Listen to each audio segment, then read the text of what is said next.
Evangelho de Lucas, capítulo 7, versículo 11. O filho da viúva de Naim. E aconteceu, pouco depois, ir ele à cidade chamada Naim. E com ele iam muitos dos seus discípulos e uma grande multidão. E quando chegou perto da porta da cidade, este levava um defunto, filho único de sua mãe, que era viúva. E com ela ia uma grande multidão da cidade. E vendo-a, o Senhor moveu-se de íntima compaixão por ela e disse: não chores. E chegando-se tocou o esquife, e os que o levavam pararam. E disse: jovem, eu te digo, levanta-te. E o defunto assentou-se e começou a falar, e entregou-o à sua mãe. E de todos se apoderou o temor, e glorificavam a Deus, dizendo: um grande profeta se levantou entre nós, e Deus visitou o seu povo. Amém? Senhor nosso Deus e nosso Pai, Pai do nosso Senhor e Salvador Jesus Cristo, eu quero te agradecer pela oportunidade, Senhor, de estar novamente na tua casa de oração para pregar a tua palavra essa noite, Senhor. Obrigada, porque se nós estamos aqui essa noite, é porque o Senhor nos sustentou e tem sido na nossa vida. Que nesse culto da família não seja diferente, meu Pai. Que o Senhor que já estava nos esperando desde que nós chegamos aqui, possa continuar operando, aleluia, nesse momento na nossa mente e no nosso coração. Para que tudo que o Senhor colocou, meu Pai, vai colocar nos meus lábios essa noite, possa entrar no nosso coração e fazer morada, meu Pai. Para que a gente possa ter a certeza, Senhor, que não existe outro lugar para estarmos sem ser na sua presença, para que tudo, Senhor, vá bem conosco nessa terra. Fala só, o Senhor é Deus. Fala só, Jesus Cristo é o Senhor. Aplauda o nome santo do Senhor, a igreja pode se sentar. Qualquer momento da nossa vida, irmãos, a gente pode vir a ter um encontro com Jesus. Muitas vezes somos nós que vamos até o Senhor, procuramos uma igreja, procuramos uma porta aberta de uma igreja para que a gente resolva um problema, e muitas vezes essa solução de Jesus, essa solução do milagre através da fé, através do Evangelho, ela pode vir ao nosso encontro, sem a gente estar nem esperando, como acontece muitas vezes as pessoas estarem até nos hospitais, estarem nos presídios, ou estarem passando por uma situação difícil, e essa pessoa não ser crente, não conhecer o Evangelho, não conhecer Jesus, e chegar alguém para pregar a palavra, para falar de Jesus, para falar do Evangelho, para falar de salvação, falar de milagre, e de acordo com a fé da pessoa, ou até muitas vezes, até sem a pessoa compreender direito o que significa aquela fé, ela se surpreendida com o milagre na sua vida. E a partir daí, ela ser tocada por esse acontecimento e decidir ficar firme no Evangelho, firme na presença do Senhor. Essa passagem aqui, ela vai relatar o primeiro milagre de ressurreição que Jesus fez. Foi a primeira vez desde que ele começou o ministério dele, que ele ressuscitou o morto. E também, nós vemos na vida dessa mulher a situação de uma pessoa que já estava com algo decretado na sua vida, que já tinha recebido uma sentença, e pelo olhar dessa pessoa, o olhar dessa mulher, e pelo olhar também da multidão que estava ao redor dela, todo mundo já sabia o que ia acontecer com ela. Sabia o que tinha acontecido, mas sabia também o que ia acontecer. Muitas vezes a gente vai estar nessa situação de passar por um momento de aflição, chorar por causa daquele momento, mas também já estar se preparando para a consequência daquele momento. Porque tem coisas, irmãos, que não vêm sozinhas, tem coisas que acontecem e depois a gente não vai enfrentar as consequências do que aconteceu. A gente chora, a gente se entristece pelo que aconteceu, mas a gente também já está se preparando para enfrentar o que vem depois. E muitas vezes não são coisas boas, são coisas ruins que vêm atrelado. Como a gente está repreendido em nome de Jesus, como a gente costumava falar aí fora, desgraça nunca vem sozinho. Muitas vezes a gente falava isso, Se acontecia um problema, daqui a pouco viu um monte de coisa acontecendo por causa daquele problema que aconteceu. Mas hoje na nossa vida isso já caiu por terra em nome de Jesus. Ainda que aconteçam algumas coisas difíceis pela fé, aleluia, a gente ora e pede ao Senhor que nos sustente e que corte e jogue o mal por terra, amém? Para que aquele mal não dê semente na nossa vida. E a passagem começa falando que vem duas multidões, uma multidão que vem chegando com Jesus, que resolveu ir até essa cidade, e a multidão que vem acompanhando essa mulher, que a Bíblia fala que era viúva e agora tinha perdido seu único filho. Como eu falei, ela estava chorando porque perdeu o filho e chorando também porque na situação que ela se encontrava como viúva, agora sem o filho, irmãos, ela iria ficar num aperto muito grande, porque toda mulher naquela época, irmão, se ela não tivesse uma figura masculina para cuidar dela, para dar sustento, ia ficar difícil subsistir. O que acabava acontecendo com essas mulheres era elas irem para a prostituição ou para a mendicância. Então essa mulher estava chorando a perda do filho e também deveria estar chorando, pensando: o que vai ser da minha vida? Sem marido, sem o filho, sem ninguém para cuidar de mim. Realmente a tristeza dela deveria ser muita. Era dor no momento, já pensando na dor que viria depois. O fardo estava pesado. E a multidão que estava acompanhando, com certeza estava pensando a mesma coisa: coitada dela, agora que perdeu o filho, vai ficar difícil, vai viver como? Vai se sustentar como? Vai se vestir como? Então a dor era grande. E a Bíblia fala que essas duas multidões se encontram: a multidão da esperança, aleluia, a multidão da vida, a multidão que vinha liderada por Jesus Cristo, irmãos, que salva, que cura, que liberta, que sustenta, que multiplica pão, que multiplica peixe. Jesus que manda a gente clamar por Ele, que Ele atende, que vinha liderada por aquela pessoa, que todos ali tinham esperança de que qualquer problema que viesse, Ele resolveria. Era uma multidão que estava andando a pé, com grandes distâncias, mas andava de cabeça erguida, porque tinha alguém que cuidava deles, porque tinha alguém para quem eles olhavam e viam alguém que eles podiam saber que iria cuidar, que eles podiam confiar, que o socorro bem presente na hora da angústia estava ali. Era uma multidão que estava caminhando também, vinha de uma distância muito longa, que também tinha suas necessidades, mas tinha uma mão forte para sustentar. Enquanto a outra multidão, irmãos, que vinha acompanhando essa viúva, era a multidão que olhava para ela e falava: acabou. Era a multidão que olhava para ela e falava: não tem mais jeito.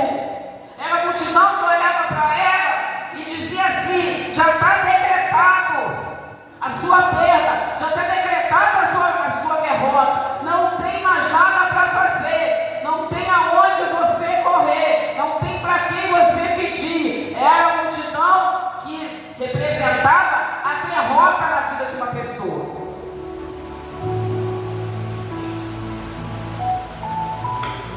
Duas multidões, duas situações: a multidão da esperança que tinha Jesus na frente e a multidão da derrota que só olhava para a desgraça, mas não via a solução. Aleluia, essa é a diferença, irmãos, quem anda na multidão de Jesus e quem anda na multidão do mundo. Na multidão de Jesus a gente pode saber que tem esperança.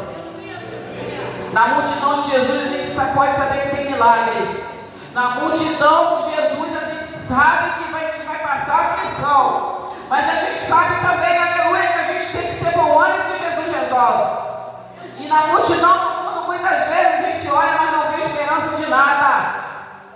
Na multidão do mundo só tem pessoas falando assim: desiste porque não tem mais jeito. Morreu, acabou. Agora você vai ter que pedir esmola. Agora então você vai ter que se prostituir. Já está decretado. O decreto veio, acabou. Aleluia. Mas na multidão de Jesus não, ele fala assim: eu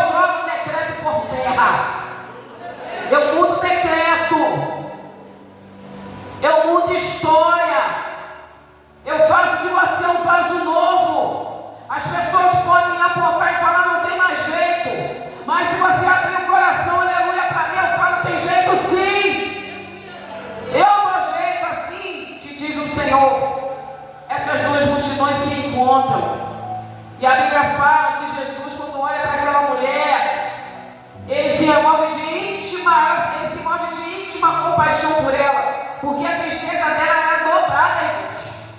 O coração dela estava doendo por causa da perda do filho, doendo também, porque ela sabia qual ia ser o destino dela. E naquela multidão, aleluia, que ela estava, irmãos, ela não via solução, não. O decreto, o martelo tinha sido batido e ela não conseguia olhar para um caminho. Ela só conseguia olhar para o destino que estava esperando por ela. A dor dela foi tão grande que quando Jesus olhou para ela, o coração dele também se condoeu. Aleluia. Sabe o que é capaz de mover, irmão, o coração do Senhor? A Bíblia fala que o coração quebrantado, o Senhor não resiste. Geralmente, irmãos, quando a gente quebranta o coração, a gente chora. É muito difícil a gente dobrar o joelho, aleluia. Nosso coração quebrantar, a gente não começar a chorar. Quando a gente realmente se envolve numa oração na madrugada, irmãos, as lágrimas elas vêm, porque naquele momento ali somos nós e o Senhor. E todas as vezes, irmãos, que acontecer isso com a gente tem que glorificar a Deus, irmãos. É sinal que a gente conseguiu quebrantar o coração. Porque as coisas dessa vida, irmãos, endurecem muitas vezes o nosso coração. As batalhas e as guerras dessa vida muitas vezes endurecem o nosso coração. Mas na presença do Senhor, irmãos, Ele quer que a gente lute para jogar essa dureza por terra. Porque só assim Ele pode, muitas vezes, conseguir que a gente enxergue algo que na nossa dureza de coração a gente não está conseguindo enxergar. Mas no quebrantamento, aleluia, do Senhor, Ele nos faz ver coisas novas. Aleluia. E quando Jesus, Ele sempre se move de íntima compaixão por aquela mulher, irmãos, Ele vai em direção ao esquife, aonde o morto está, aonde aquela multidão está carregando. E a Bíblia fala que Ele toca no esquife. Outra coisa que nós vemos em relação a Jesus, nós sabemos, irmãos, que era proibido aos judeus, e Jesus era judeu, tocar em morto, tocar em caixão, tocar em esquife. Por quê? Porque o judeu, aleluia, que fazia isso se tornava imundo. Então nós vemos Jesus, irmãos, jogando decretos por terra, jogando leis por terra, jogando palavra de homem por terra, jogando escrito de homem por terra, jogando, irmãos, decisões dos homens por terra. Aleluia. Mas, pastora, quem mandou Moisés escrever na lei dele que ficava imundo quem tocava em esquife, quem tocava em caixão? Foi Deus. Aleluia, foi. Mas a partir do momento que Deus enviou seu Filho ao mundo, nós passamos, o povo de Israel estava passando por um novo concerto. O velho concerto, a lei de Moisés, naquele momento já tinha caído por terra, porque Jesus estava na terra. Ainda que os judeus não aceitassem, Deus estava na terra. Era um novo tempo, um novo concerto. Não era mais a lei de Moisés, era o poder de Jesus Cristo. Então Jesus Cristo não está ligado a passado, aleluia. Jesus Cristo não está ligado a coisa lá de trás. Jesus Cristo não está ligado a decretos que jogaram sobre a nossa vida lá atrás. Jesus Cristo não está ligado às amarras que nos seguravam, a grilhões que nos seguravam lá atrás. Jesus Cristo está ligado a coisas novas que Ele mesmo coloca na nossa vida. E quando Ele chega na nossa vida, Ele traz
sou Jesus. Não, ele chegou lá e fala: moço, eu te falo, levanta, acorda. Jesus, quando chegar, irmãos, na nossa vida, Ele não vai querer saber o que a gente deixou de fazer, não. A gente fala isso, eu prego isso todas as vezes, não. E vou pregar o resto da minha vida, porque eu sei a carga espiritual que eu tinha na minha vida, as coisas que eu vivi lá atrás, eu sei de onde eu saí, irmãos. Tem gente que está com medo, tem gente que não sai com medo, aleluia. Mas para a honra e glória do Senhor, diga alguém que pregou o Evangelho para mim. Para a honra e glória do Senhor, o Evangelho entrou na minha vida. E para a honra e glória do Senhor, meus parentes estão ali. Os que partiram, partiram porque Deus quis. Os que partiram, não partiram porque Satanás entrou, não. Então, Jesus, irmãos, quando chega na nossa vida, Ele não quer saber se a gente fez pacto com fulano, com ciclano. Ele não quer saber se a gente rodou, se a gente pulou, se a gente roubou. O que a gente não quer saber? Quantas pessoas passaram na nossa vida. Ele não quer saber onde a gente andou, que a gente deixou de andar. Ele não quer saber o que a gente cheirou, que a gente fumou. Ele não quer saber. Ele quer saber o quanto nós estamos dispostos a deixar Ele trabalhar e trazer o novo dele para a nossa vida. Este faço nova todas as coisas. Jesus quer saber se a gente quer mudar a nossa história realmente e andar nessa terra de cabeça erguida. E ainda que Satanás use a boca de alguém para nos afrontar, a gente continuar de cabeça erguida. Porque nós estamos no mundo, mas não somos mais do mundo. Nós estamos no mundo, mas tem alguém lá em cima esperando pelo nosso espírito. É isso que Jesus coloca na vida de todo aquele que recebe Ele. Jesus toca no espírito e fala: levanta. E o outro levanta, começa a falar, e ele pega e entrega o menino para a mãe dele. Naquele momento aqui no final, irmãos, a Bíblia fala que todos, o poder do Senhor se apoderou sobre todos, e todos começaram a glorificar a Deus. Todos, tanto a multidão que já estava limpa, agora também a multidão que nem conhecia. Todos começaram a temer, todos começaram a glorificar, e o povo falava: Deus enviou um profeta entre nós, Deus visitou o seu povo. Nesse final aqui, sabe o que nós aprendemos, irmãos? Quando a Bíblia fala que todos começaram a glorificar, a multidão que estava dividida se tornou uma só. A multidão que veio com Jesus, a multidão da esperança, a multidão que tinha alguém para sustentar espiritualmente, fisicamente, materialmente, a multidão que confiava no seu Deus, e a multidão que tinha baixado o decreto. A multidão já estava esperando a desgraça daquela mulher. A multidão virou uma só, todo mundo glorificando ao Senhor e falando que Deus visitou o povo. Ou seja, irmãos, aonde Jesus chega, Satanás bate em retirada, e até aqueles que não acreditavam começam a crer. A multidão eram duas, a multidão virou uma só. Aonde tinha divisão, a divisão caiu por terra. Aonde Jesus chega, o decreto de Satanás cai por terra. Aonde Jesus chega, a frieza espiritual cai por terra. Aonde Jesus chega, a descrença cai por terra. Aonde Jesus chega, a desesperança cai por terra. Aonde tinha briga, contenda e confusão, Jesus joga por terra. E tudo que estava dividido se torna uma coisa só. Eram duas multidões, irmãos. Virou tudo uma coisa só, todo mundo glorificando a Deus. Crê no Senhor Jesus, será salvo tu e a tua casa. Não vai ser só você, não. A partir do momento que a gente entrega a nossa vida para o Senhor, irmãos, muitas coisas começam a acontecer ao nosso derredor. Muitas coisas começam a mudar. Situações que não iam nem para trás nem para frente começam a desatar, o negócio começa a se resolver.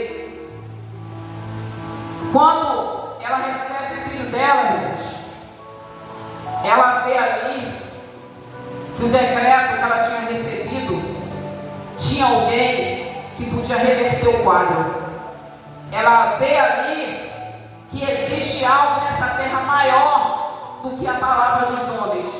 Existe algo nessa terra maior do que a influência de Satanás, que se diz príncipe desse mundo, que mata, rouba, destrói, joga as pessoas na droga, joga as pessoas na prostituição, arranja contenda de divisão nas famílias, arranja problema para as pessoas se afastarem da igreja, coloca coisas na mente da pessoa para que as pessoas achem que não precisa de Jesus, não precisa estar na igreja. Irmãos, ai desse mundo se não fosse a presença do Senhor, ai desse mundo se não fosse a igreja. Quando a gente para e olha para as coisas que acontecem nesse mundo, irmãos, se a gente for um crente consciente, a gente fala assim: muito obrigada porque eu estou na tua presença, muito obrigada porque eu tenho a quem clamar, muito obrigada porque eu tenho a quem buscar, muito obrigada porque eu tenho, Senhor, um socorro bem presente na hora da minha angústia, porque muitos aí fora não têm, irmãos. Muito obrigada porque o meu Jesus fala que ainda que eu passe aflições, o meu Jesus fala que no mundo eu vou ter tribulações, mas o meu Jesus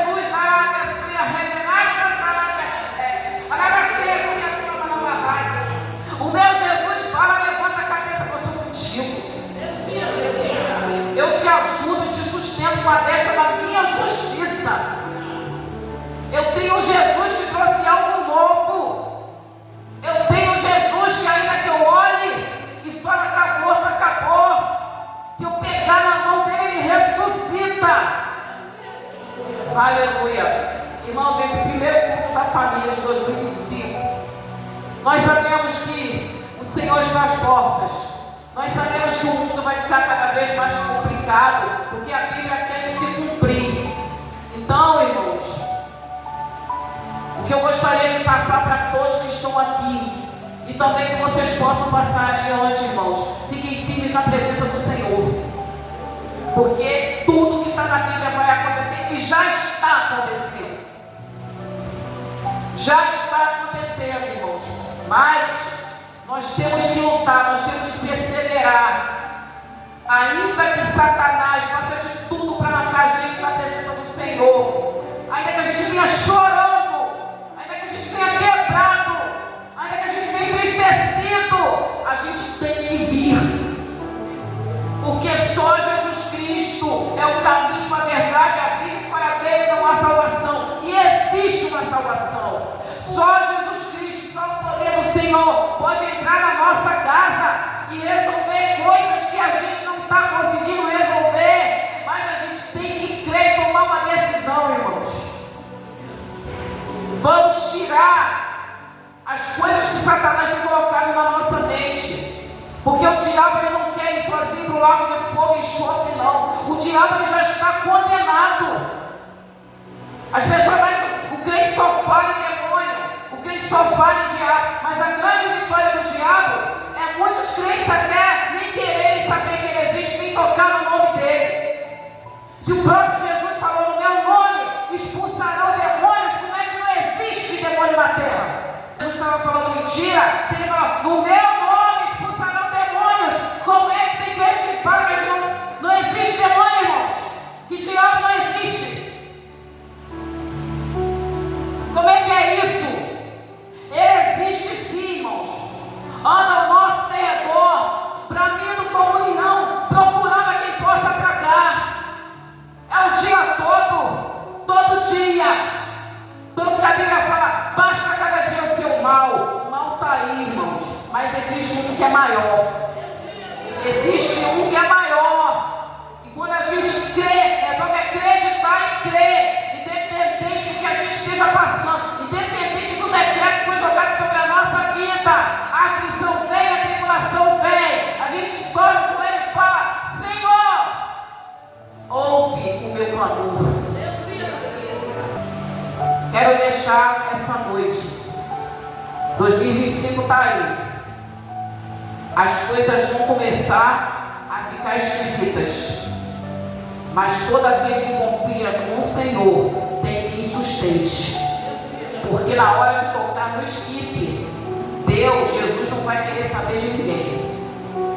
Na hora que você começar a chorar, na hora que a gente começar a quebrantar o coração, Ele vai ouvir dos céus e vai sarar a nossa terra.